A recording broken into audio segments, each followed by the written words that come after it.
অশোক সিংঘালে immediately নিজে হয় পদত্যাগ কৰক, নহ'লে বিজেপি দলৰ পৰা তেওঁক বৰখাস্ত কৰাৰ ব্যৱস্থা গ্ৰহণ কৰক।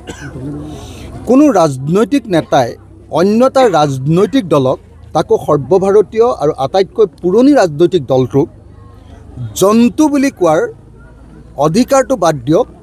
মানে মিনিমাম অকণমান মিনিমাম সততা থাকিলে, মিনিমাম নৈতিকতা থাকিলে, মিনিমাম মানুহৰ জ্ঞান থাকিলে কেতিয়াও কোনো ৰাজনৈতিক দলে আন এটা ৰাজনৈতিক দলক জন্তুৰ লগত কেতিয়াও তুলনা নকৰে।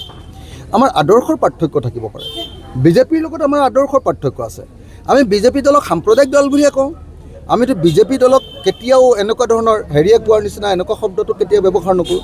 সেইকাৰণে মই ভাবোঁ যে অশোক সিংঘালক অনতিবিলম্বে বিজেপি দলৰ পৰা বৰখাস্ত কৰিব লাগে, অসম মন্ত্ৰীসভাৰ পৰা তেওঁক বৰখাস্ত কৰিব লাগে।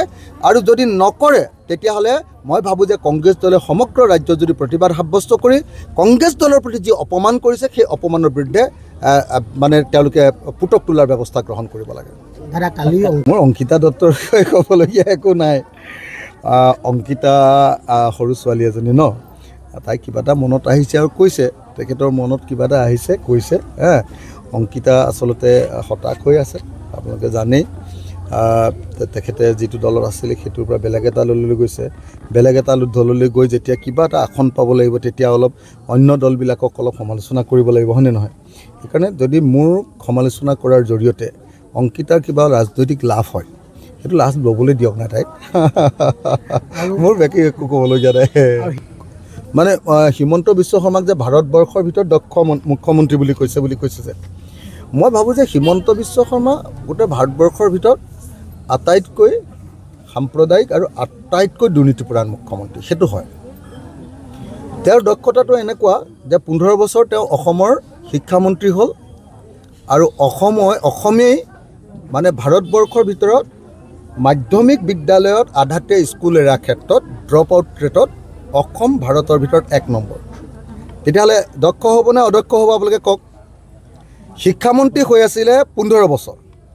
15 বছৰ থকাৰ পাছতো তাৰ পাছতো অসম ভাৰতবৰ্ষৰ ভিতৰতে আটাইতকৈ বেছি আধাতে স্কুলেৰে।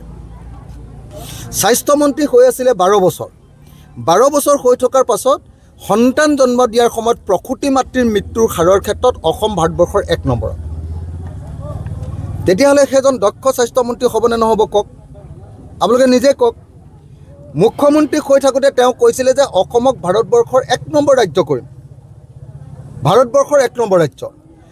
এতিয়া এইবাৰ আপোনাৰ নীতি আয়োগৰ প্ৰতিবেদন ওলালে তলফালৰ পৰা 3 নম্বৰ অসম। 28খন ৰাজ্যৰ ভিতৰত অসম ভাৰতবৰ্ষৰ তলফালৰ পৰা 3 নম্বৰ। তেতিয়াহ'লে তেওঁ দক্ষ মুখ্যমন্ত্ৰী হয়নে নহয় কওক।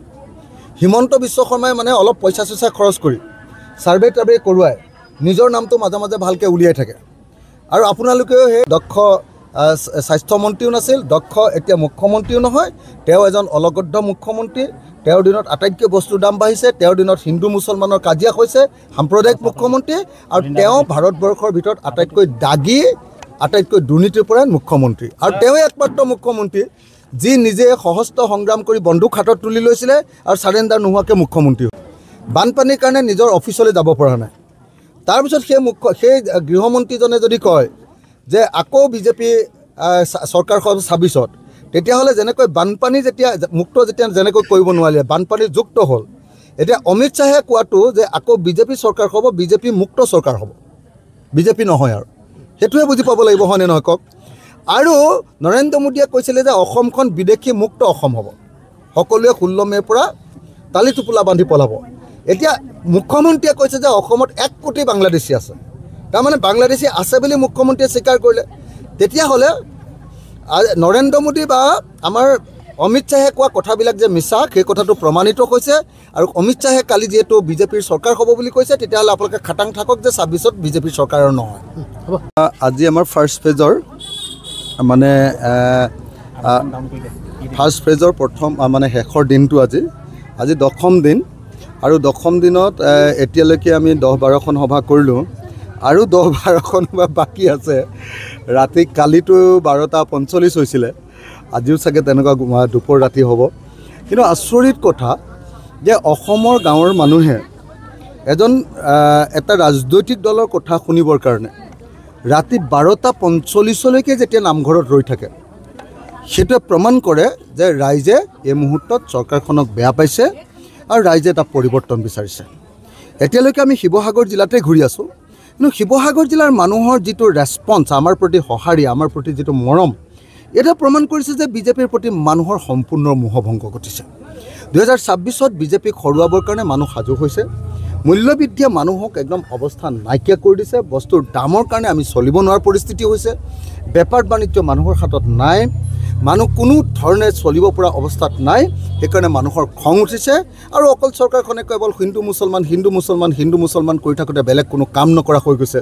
গতিকে মানুহৰ খং উঠিছে আৰু সেইকাৰণে মই ভাবোঁ যে আমাৰ প্ৰতি ব্যাপক সঁহাৰি দিছে। এইটো ইংগিত দিছে যে 2026ত আমি বিজেপিক গিৰাই দিব পাৰিম।